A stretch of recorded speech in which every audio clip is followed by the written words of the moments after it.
Welcome to our latest design deep dive.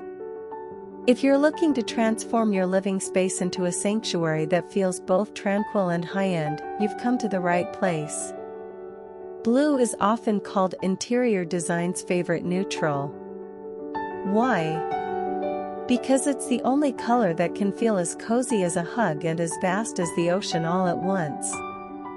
Today, we're breaking down the best blue color combinations to help you master a modern interior. First up, let's talk about the navy and gold duo. This is the gold standard for a modern luxe vibe. Navy acts as a sophisticated anchor, while brass or gold accents provide that necessary pop of warmth.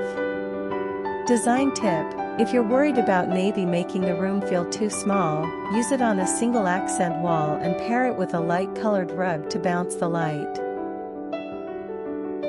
If you prefer a space that feels fresh and breathable, look towards sky blue and white. This combination is perfect for Scandinavian or coastal modern styles. The secret: keep your furniture lines clean and minimalist.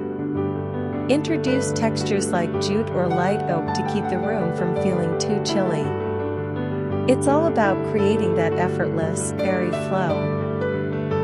For the trendsetters, we have teal and terracotta. This is a masterclass in using complementary colors. The coolness of the blue-green teal is perfectly balanced by the earthy, fired clay tones of terracotta.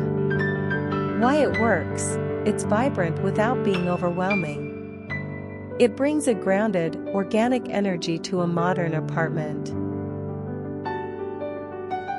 Don't be afraid to go all in on blue. Layering different tones, from deep cobalt to soft periwinkle, creates incredible depth. Pro move: play with textures. Mix a matte blue wall with a silk blue pillow and a chunky knit throw.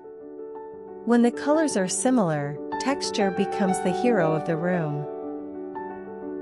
Whether you want the drama of the deep sea or the lightness of a summer sky, there is a blue out there for your home.